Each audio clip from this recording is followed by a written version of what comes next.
శుక్లాంబరధరం విష్ణుం శశివర్ణం చతుర్భుజం ప్రసన్నవదనం ధ్యాయేత్ సర్వవిఘ్నోపశాంతయే. కార్తీక పురాణం 13వ అధ్యాయం కన్యాదాన ఫలము. ఓ జనక చక్రవర్తి, కార్తీక మాసంలో ఇంకనూ విధిగా చేయవలసిన ధర్మములు చాలా ఉన్నవి. వాటిని వివరించదను, సావధానుడవై ఆలకింపుము. కార్తీక మాసంలో నదీ స్నానం ముఖ్యము. ఒకవేళ ఉపనయనమునకు అగు ఖర్చు అంతయు భరింపశక్యము కానప్పుడు మంత్రాక్షతలు, దక్షిణ, తాంబూలాది సంభావనలతో తృప్తిపరిచినను ఫలము కలుగును. ఈ విధముగా ఒక పేద బ్రాహ్మణ బాలునికి ఉపనయనము చేసిన ఎడల ఎంతటి మహాపాపములు చేసియున్నను, ఎంతటి దుష్కృతములు చేసియున్నను ఆ పాపములన్నీయూ పోవును. ఎన్ని నూతులు తటాకములు త్రవ్వించినను పై చెప్పినట్లుగా ఒక బ్రాహ్మణ బాలునికి ఉపనయనము చేసినందువలన వచ్చు ఫలమునకు సరితూగదు. అంతకన్నా ముఖ్యమైనది కన్యాదానము. కార్తీక మాసమందు భక్తి శ్రద్ధలతో కన్యాదానము చేసిన ఎడల తాను తరించుటే కాక తన పితృదేవతలను కూడా తరింపచేసిన వాడగును. ఇందుకొక ఇతిహాసము కలదు, చెప్పెదను, శ్రద్ధగా ఆలకింపుము. సువీర చరిత్రము. ద్వాపరయుగంలో వంగదేశంలో గొప్ప పరాక్రమవంతుడు, శూరుడు అయిన సువీరుడను ఒక రాజుండెను. అతనికి రూపవతియగు భార్య కలదు. ఒకసారి సువీరుడు శత్రురాజులచే ఓడింపబడిన వాడై భార్యతో అరణ్యమునకు పారిపోయి ధనహీనుడై నర్మదా నదీ తీరమందొక పర్ణశాలను నిర్మించుకొని కందమూల ఫలాదులను భక్షించుచు కాలము గడుపుచుండెను. కొన్ని రోజులకు అతని భార్య ఒక బాలికను కనెను. ఆ బాలికను అతి గారాభముతో పెంచుచుండిరి. క్షత్రియ వంశమందు జన్మించిన ఆ బాలికకు ఆహారాది సదుపాయాలు సరిగా లేకపోయినప్పటికీ శుక్లపక్ష చంద్రుని వలె దినదినాభివృద్ధి నొందుచు అతి గారాభముతో పెరుగుచుండెను. ఆమె చూచువారలకు కనుల పండువగా, ముద్దులకు మాటలతో చాలా ముచ్చటగా ఉండెను. దినములు గడిచిన కొలది బాలికకు నిండు యవన దశ వచ్చెను. ఒక దినము వానప్రస్థుని కుమారుడా బాలికను కాంచి ఆమె అందచందములకు పరవశుడై ఆ బాలికను తనకిచ్చి పెండ్లి చేయమని ఆ రాజును కోరెను. అందులకు ఆ రాజు, ఓ మునిపుత్ర, ప్రస్తుతము నేను కడు బీద స్థితిలో ఉన్నాను. అష్టదరిద్రములు అనుభవించుచున్నాను.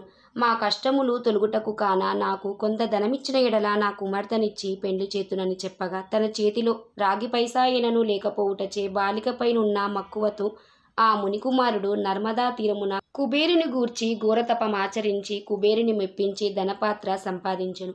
రాజు ఆ పాత్రను పుచ్చుకొని సంతోషించి తన కుమార్తెను మునికుమారునికిచ్చి పెండ్లి చేసి నూతన దంపతులనిద్దరినీ అత్తవారింటికి పంపెను. అటుల మునికుమారుడు భార్యను వెంటబెట్టుకొని వెళ్ళి తల్లిదండ్రులను నమస్కరించి అంతకుముందు జరిగిన వృత్తాంతమంతయు చెప్పి భార్యతో సుఖమనుభవించుచుండెను. సువీరుడు మునికుమారుడిచ్చిన ధనపాత్రను తీసుకొని స్వేచ్ఛగా ఖర్చు పెట్టుచు భార్యతో సుఖంగా ఉండెను. అటుల కొంతకాలం జరిగిన తర్వాత ఆ రాజు భార్యమని మరొక బాలికను కనెను.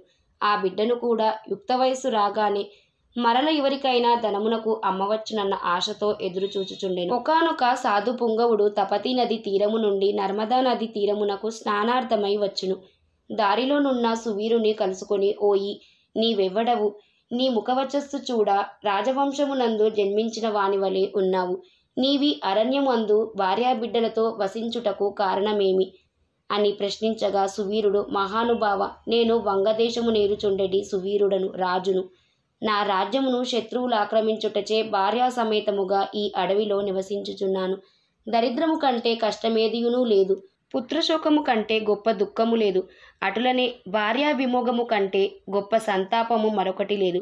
అందుచే రాజభ్రష్టుడైనందున ఈ కారడవిలోనే సకుటుంబముగా బ్రతుకుచున్నాను. నాకు 2 కుమార్తెలు. అందు మొదటి కుమార్తెను ఒక మునిపుత్రునికిచ్చి వాని వద్ద కొంత ధనం పుచ్చుకుంటిని. దానితోనే ఇంతవరకు కాలక్షేపము చేయుచున్నాను అని చెప్పగా, ఓ రాజా, నీవు ఎంతటి దరిద్రుడవైనను ధర్మ సూక్ష్మములు ఆలోచింపక కన్య నమ్ముకొంటివి. కన్యా విక్రయము మహాపాతకములో ఒకటి. కన్యను విక్రయించిన వారు అసిపత్రవన అను నరకమనుభవింతురు. ఆ ద్రవ్యముతో దేవముని పితృదేవత ప్రీత్యర్థము ఏ వ్రతము చేసినను వారు నశింతురు. అదియును కాన కన్యా విక్రయము చేసిన వారికి పితృదేవతలు పుత్ర సంతతి కలుగకుండా శపింతురు. అటులనే కన్యను ధనమిచ్చుకొని పెండ్లాడిన వారు చేయు గృహస్థ ధర్మములు వ్యర్థమగుటయే కాక అతడు మహానరకం అనుభవించును. కన్యా విక్రయము చేసిన వారికి ఎట్టి ప్రాయశ్చిత్తము లేదని పెద్దలు వ్యాఖ్యానించే ఉన్నారు. కావున రాబోయే కార్తీక మాసమున నీ 2వ కుమార్తెను నీ శక్తి కొలది బంగారు ఆభరణములతో అలంకరించి సదాచార సంపన్నునకు ధర్మబుద్ధి గలవానికి కన్యాదానము చేయుము.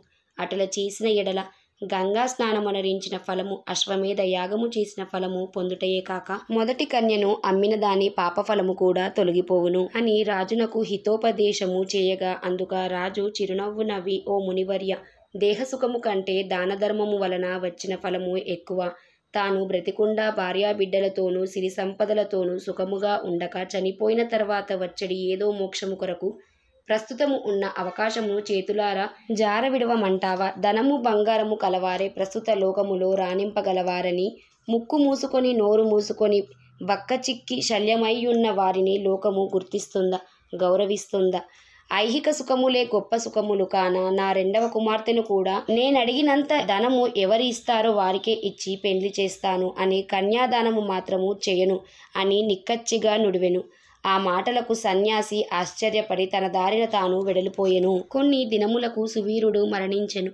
వెంటనే యమభటులు వచ్చి వానిని తీసుకొని పోయి యమలోకములో అసిపత్రవనమను నరక భాగమున పడవేసి అనేక విధములుగా బాధించిరి. సువీరుని పూర్వీకుడైన శృతకీర్తి అను రాజు ధర్మయుక్తంగా ప్రజలను పాలించి ధర్మాత్ముడై మృతి చెందిన పిమ్మట స్వర్గమందు సర్వసుఖములు అనుభవించుచుండెను. సువీరుడు చేసిన కన్యా విక్రయము వలన ఆ శృతకీర్తిని కూడా యమకింకరులు పాశములతో బంధించి స్వర్గము నుండి నరకమునకు తీసుకొని వచ్చిరి. అంతట శృతకీర్తి, నేనెరుగున్నంత వరకును ఇతరులకు ఉపకారము చేసి దాన ధర్మాదులు యజ్ఞయాగాదులు నర్చియున్నాను.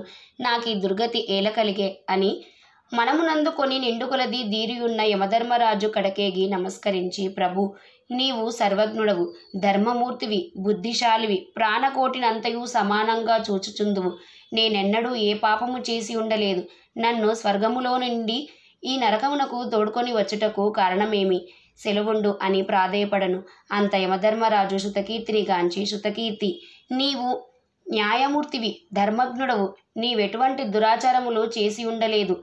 అయిననేమి నీ వంశీయుడగు సువీరుడు తన జ్యేష్ఠపుత్రికను ధనమున కాశించి అమ్ముకొనెను. కన్యనమ్ముకొనే వారి పూర్వీకులు ఇటు 3 తరముల వారు అటు 3 తరముల వారును వారెంతటి పుణ్యాత్ములైనను నరకం అనుభవించుటయేగాక నీచ జన్మలెత్తవలసి ఉండును. నీవు పుణ్యాత్ముడవనియు ధర్మాత్ముడవనియు నేనెరుగుదును కాన నీకొక ఉపాయము చెప్పెదను.